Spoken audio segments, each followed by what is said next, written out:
¿Alguna vez te has sentido tan desesperado que has cuestionado todo, incluso a Dios? ¿Has sentido que, sin importar lo bueno que seas, la vida te golpea sin piedad? Si es así, esta historia es para ti. Hoy no vamos a hablar de un santo de vitral, sino de un hombre de carne y hueso que se enfrentó al abismo y le exigió respuestas al cielo. Esta es la historia de Job, el hombre que desafió al mismísimo infierno. En la lejana tierra de Uz, imaginen a un hombre que lo tenía todo. No solo era el más rico del oriente, con miles de animales, tierras y una familia numerosa de 10 hijos, sino que era, según Dios mismo, el hombre más justo sobre la faz de la tierra. Su nombre era Job, un hombre tan devoto que cada día ofrecía sacrificios por si sus hijos, en medio de su juventud y sus fiestas, hubieran ofendido a Dios sin saberlo. Él no solo cumplía, él amaba a Dios con un corazón puro, era un modelo de integridad, un pilar de su comunidad. Pero lo que Job no sabía es que su fe intachable estaba a punto de convertirse en el centro de una apuesta cósmica, una prueba que llevaría al límite la resistencia humana. Mientras Job vivía su vida piadosa en la tierra, en las cortes celestiales estaba gestando un drama de proporciones épicas. Un día, los seres celestiales, los hijos de Dios, se presentaron ante el trono del Creador, y entre ellos, sigiloso y desafiante, apareció una figura sombría en Satanás, el adversario. Dios, conociendo cada rincón del universo, le preguntó: ¿De dónde vienes? Con un aire de desdén, Satanás respondió: han de rodear la tierra y andar por ella. Es entonces cuando Dios, con un orgullo paternal, le presenta a su siervo ejemplar. ¿No te has fijado en mi siervo Job? No hay otro como él en la tierra, Nun, hombre íntegro, recto, temeroso de Dios y apartado del mal. Pero el acusador, experto en sembrar la duda, sonrió con malicia. ¿Acaso teme Job a Dios de balde? Replicó. Quítale la protección que le has puesto. Toca todo lo que tiene, sus bienes, su familia, y verás si no te maldice en tu propia cara. Y aquí, en este momento crucial, el destino de Job quedó sellado. Dios, seguro de la fe de su siervo, aceptó el desafío. Le dio a Satanás el permiso para arrebatarle a Job todo lo que poseía, con una única condición: no podía tocar su vida. El adversario descendió a la tierra, y la tormenta se desató sobre el hombre justo con una furia inimaginable. En un solo día, una cadena de desgracias aniquiló el mundo de Job. Un mensajero llegó sin aliento. Los sabeos robaron tus bueyes y asnos, y mataron a los siervos. Aún no terminaba de hablar cuando llegó otro. Fuego del cielo cayó y quemó a las ovejas y a los pastores. Y luego otro. Los caldeos se llevaron los camellos y mataron a más siervos. Pero el golpe final, el más devastador, estaba por llegar. El último mensajero, con el rostro descompuesto por el horror, le dijo: tus hijos e hijas estaban comiendo y bebiendo en casa de su hermano Mayoere, y un gran viento del desierto derribó la casa sobre ellos. Todos han muerto. En un instante, Job lo perdió todo: su riqueza, el trabajo de toda una vida, y lo más preciado, sus 10 hijos. ¿Cómo reacciona un hombre ante semejante catástrofe?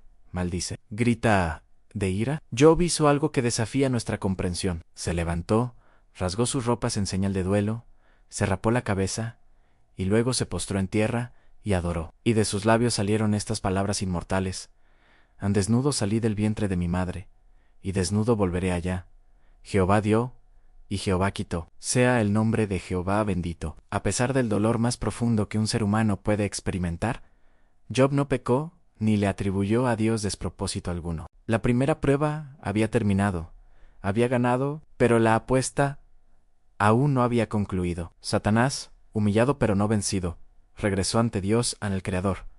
Le dijo: aún retiene su integridad, aunque tú me incitaste contra él para que lo arruinara sin causa. Pero el adversario, implacable, redobló su apuesta. Piel por piel, todo lo que el hombre tiene, dará por su vida. Pero extiende ahora tu mano y toca su hueso y su carne, y verás si no te maldice en tu rostro. Y una vez más, Dios permitió la prueba, confiando en Job. He aquí, él está en tu mano. Mas guarda su vida. Entonces, una enfermedad terrible y dolorosa cubrió a Job desde la planta de sus pies hasta la coronilla de su cabeza. Llagas purulentas que lo hacían irreconocible. Sentado en medio de cenizas, se rascaba con un trozo de teja para aliviar su insoportable picor. Su propia esposa, viéndolo en tal miseria, ya no pudo soportarlo más, y le espetó: ¿todavía mantienes tu integridad? Maldice a Dios y muérete. Imaginen la soledad de Job en ese momento. Pero él, con una fortaleza sobrehumana, le respondió: «Hablas como cualquiera de las mujeres fatuas. ¿Recibiremos de Dios el bien y el mal no lo recibiremos?». En todo esto, Job no pecó con sus labios. Había perdido su riqueza, sus hijos y ahora su salud. Estaba solo, roto y en agonía. Fue entonces cuando llegaron sus 3 amigos en Elifaz, Bildad y Sofar-Nal.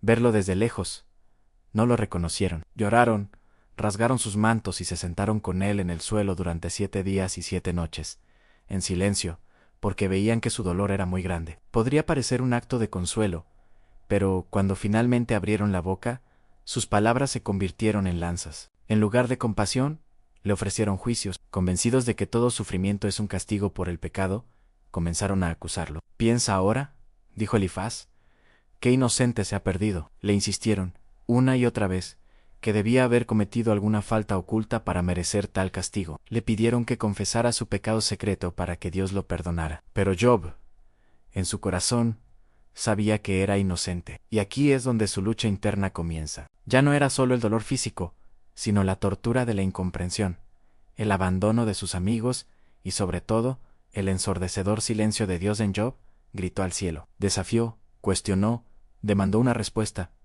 Quería saber por qué me sacaste de la matriz. Hubiera yo expirado, y ningún ojo me habría visto. No maldijo a Dios, pero maldijo el día en que nació. Su fe se aferraba por un hilo, mientras su alma se sumergía en la más profunda oscuridad. El hombre más justo se encontraba cara a cara con la desesperación total, solo en su dolor, esperando una palabra del Dios que parecía haberlo abandonado. Y entonces, cuando Job estaba en el punto más bajo de su desesperación, agotado de debatir con sus amigos y de gritar a un cielo silencioso, algo extraordinario sucedió. Desde el centro de un torbellino, una voz poderosa, la voz del mismo Dios, finalmente le respondió. Pero no fue la respuesta que Job, ni nosotros, esperaríamos. No hubo una explicación detallada de la apuesta con Satanás. No hubo palabras de consuelo ni una disculpa. En su lugar, Dios le hizo a Job una serie de preguntas abrumadoras que lo pusieron en su lugar. ¿Dónde estabas tú cuando yo fundaba la tierra? Házmelo saber, si tienes inteligencia. ¿Has mandado tú a la mañana en tus días? ¿Has visto tú los tesoros de la nieve? ¿Puedes tú atar los lazos de las Pléyades? ¿O desatarás las ligaduras de Orión? Dios no le dio a Job una respuesta. Le dio una perspectiva, le mostró su inmensidad, su poder y su sabiduría insondable. Le recordó que el universo es vasto, complejo y lleno de misterios que la mente humana jamás podrá comprender del todo. Ante esta demostración de la grandeza divina, Job se sintió pequeño, pero extrañamente en paz. Comprendió que su visión era limitada, que había hablado de cosas que no entendía. Con humildad, se retractó. «Ande oídas, te había oído, mas ahora mis ojos te ven. Por tanto me aborrezco y me arrepiento en polvo y ceniza». No se arrepentía de un pecado que no cometió, sino de su propia arrogancia al intentar juzgar los caminos de Dios. Había encontrado su respuesta no en una explicación, sino en la presencia misma de Dios, y la historia no termina ahí. Después de que Job aprendió su lección, Dios restauró su fortuna. Le dio el doble de todo lo que había perdido, a 14,000 ovejas, 6,000 camellos, 1,000 yuntas de bueyes y 1,000 asnas. Volvió a tener 7 hijos y 3 hijas, de las que se dice que eran las mujeres más hermosas de toda la tierra. Job vivió 140 años más, viendo a sus hijos y a los hijos de sus hijos hasta la 4ª generación. Murió anciano y lleno de días. Pero la verdadera restauración de Job no fue material, fue la profunda sabiduría que adquirió a través del sufrimiento. La historia de Job nos deja una enseñanza eterna. La fe verdadera no es un contrato de prosperidad donde somos buenos a cambio de bendiciones. La fe verdadera es la confianza inquebrantable en la soberanía y la bondad de Dios, incluso cuando no entendemos nada. Es la certeza de que, aunque todo se pierda, nuestra relación con el Creador es lo único que no se negocia. La vida, a veces, nos prueba sin darnos explicaciones, nos golpea, nos hiere y nos hace sentir que Dios está en silencio. En esos momentos podemos recordar a Job. Debemos resistir, aferrarnos a la fe, porque incluso en el dolor más oscuro hay un propósito que quizás solo entenderemos al final del camino. Job nos enseña que está bien cuestionar, está bien gritar de dolor, pero nunca, nunca está bien rendirse, porque la prueba más dura puede ser el preludio de la bendición más grande. Gracias por acompañarme en este viaje profundo a través de una de las historias más poderosas jamás contadas. Si te ha tocado el corazón o te ha hecho reflexionar, déjame un comentario contándome qué piensas. No olvides darle a me gusta, compartirlo con alguien que necesite escucharlo y, por supuesto, suscribirte al canal para no perderte más historias que transforman nuestra perspectiva. Nos vemos en el próximo video.